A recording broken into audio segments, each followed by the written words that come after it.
ஓம் நமச்சிவாய சிவாய நம. அனைத்து தமிழ் உள்ளங்களுக்கும் கனிவான வணக்கங்கள். நிகழும் ஸ்ரீ மங்களகரமான குரோதி ஆண்டு செப்டம்பர் மாதம் 17ஆம் தேதி செவ்வாய்க்கிழமை அன்று சதுர்தசி திதியில் சதயம் நட்சத்திரத்தில் திருதி நாமயோகத்தில் வணிசை கரணத்தில் பௌர்ணமி பிறக்கும் நன்னாளில் இந்த புரட்டாசி மாதம் பிறக்கிறது.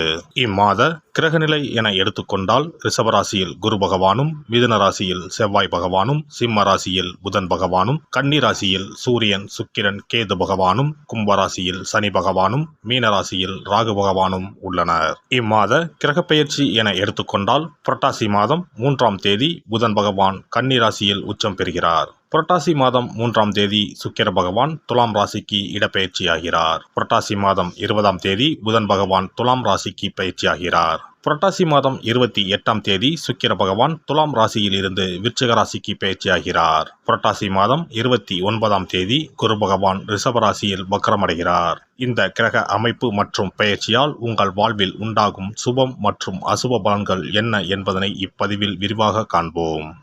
தனக்கு கிடைத்திருக்கும் தெய்வீக அருளை அனைவருக்கும் தர விருப்பப்படும் தனுசு ராசி அன்பர்களே, நீங்கள் இறை நம்பிக்கை அதிகம் உடையவர்கள்.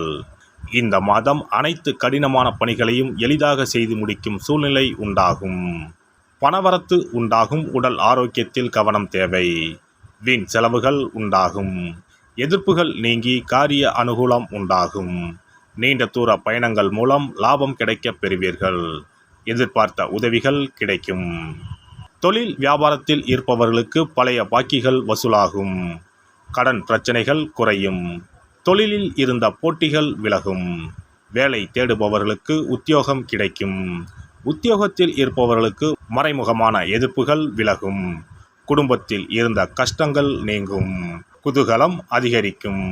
கணவன் மனைவிக்கு இடையே அன்பு அதிகரிக்கும். பிள்ளைகள் மூலம் மகிழ்ச்சிகள் உண்டாகும். வீட்டிற்கு தேவையான பொருட்களை வாங்கி மகிழ்வீர்கள். இதுவரை இருந்த தொல்லைகள் நீங்கும். பெண்களை பொறுத்தவரை எதையும் எளிதாக செய்து முடிக்கும் திறமை உண்டாகும். பயணங்கள் வெற்றியை தரும். கலைத்துறையினருக்கு யாரிடமும் வீண் சண்டையை தவிர்ப்பது நல்லது.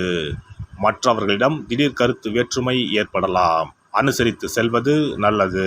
மனக்கவலை உண்டாகும். அரசியல் துறையினருக்கு வீண் அலைச்சலும், அதனால் சரியான நேரத்திற்கு உணவு உண்ண முடியாமலும் போகலாம். எதிலும் கவனமாக செயல்படுவது நல்லது. உடல் சோர்வு உண்டாகலாம். வீண் அலைச்சலை தவிர்த்து எடுத்துக்கொண்ட காரியங்களில் கவனம் செலுத்துவது நல்லது. மாணவர்களுக்கு கல்வியில் இருந்த போட்டிகள் நீங்கும். எதிர்பார்த்த வெற்றிக்கு கூடுதலாக முயற்சி செய்வது பலன் அளிக்கும். நட்சத்திர பலன்கள். மூலம் நட்சத்திரம். இந்த மாதம் தொழில் வியாபாரம் சிறப்படையும். வியாபார வளர்ச்சிக்கு இருந்த தடைகள் நீங்கும். பழைய பாக்கிகள் வசூலாகும். அரசாங்கம் தொடர்பான விஷயங்கள் சாதகமாக முடியும். உத்தியோகத்தில் பதவி உயர்வு உண்டாகும். நீண்ட தூர பயணங்களால் காரிய அனுகூலம் உண்டாகும். சக பணியாளர்கள் மூலம் உதவியும் கிடைக்கப் பெறுவீர்கள். போராடம் நட்சத்திரம். இந்த மாதம் குடும்பத்தில் உற்சாகம் இருக்கும். மற்றவர்கள் உங்களை அனுசரித்து செல்வார்கள்.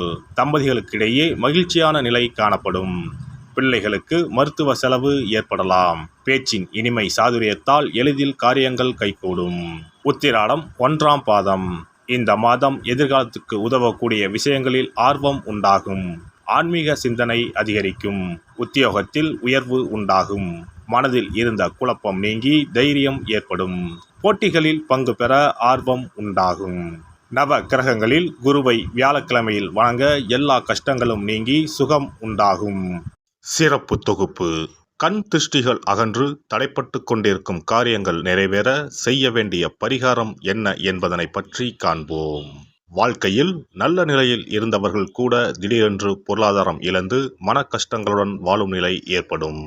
இந்த நிலை எதனால் ஏற்பட்டது என்று ஆராய்ந்து பார்த்தால் பெரும்பாலும் அவர்களின் மீதான கண் திருஷ்டிதான் காரணமாக இருக்கும்.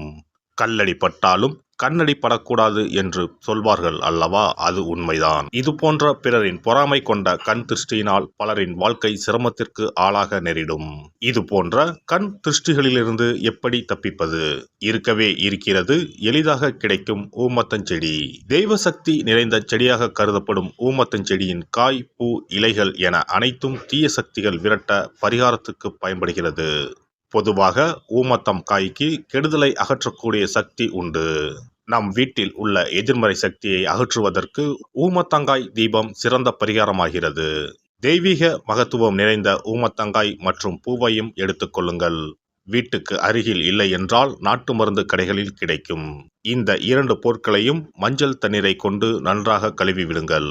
சிறிது நேரம் அவற்றிலுள்ள ஈரம் போக ஆறவிட்டு பிறகு அவற்றை ஒரு மஞ்சள் துணியில் குலதெய்வத்தை வேண்டி ₹1 நாணயத்தோடு சேர்த்து முடிந்து வீட்டின் நிலைப்படியில் கட்டி தொங்க விடுங்கள்.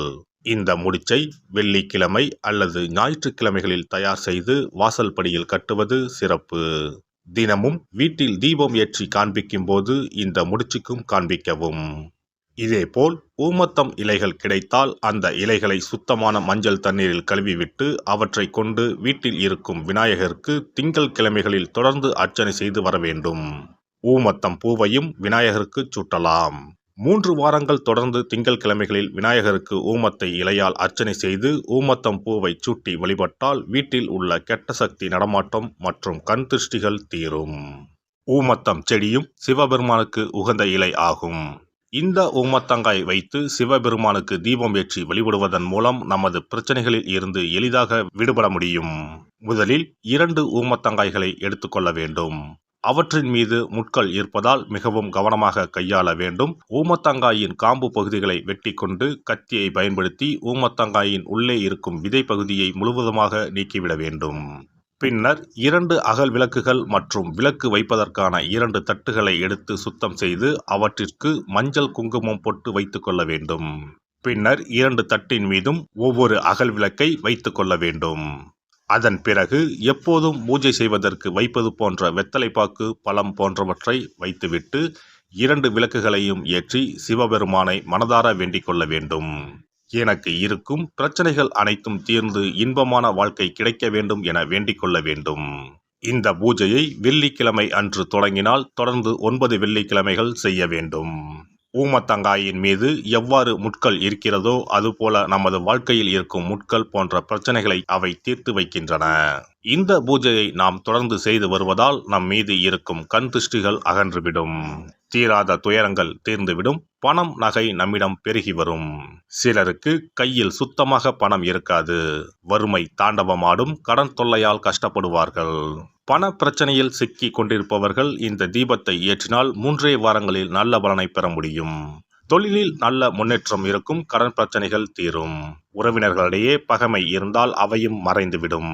நோய்வாய் உள்ளவர்கள் இந்த தீபத்தை ஏற்றுவதன் மூலம் நல்ல பலனை பெற முடியும். பொதுவாகவே எந்த பரிகாரம் என்றாலும் அதை முழு நம்பிக்கையுடன் செய்தால் மட்டுமே முழு பலன் கிடைக்கும் என்பதை நினைவில் கொள்ளுங்கள். எல்லாம் வல்ல இறையருளால் நீங்களும் உங்கள் அன்பு குடும்பமும் உடல் நலம், நீலாயுள், நிறை செல்வம், உயர் புகழ், மெய்ஞானம் ஓங்கி வாழ்க வளமுடன். இந்த வீடியோ பதிவு உங்களுக்கு பிடித்திருந்தால் லைக் பண்ணுங்க, கமெண்ட் பண்ணுங்க, ஷேர் பண்ணுங்க. மறக்காம சப்ஸ்கிரைப் பண்ணுங்க. பக்கத்துல இருக்கிற பெல் பட்டனை கிளிக் பண்ணுங்க. நன்றி, வணக்கம். ஓம் நமச்சிவாய. சிவாய நம.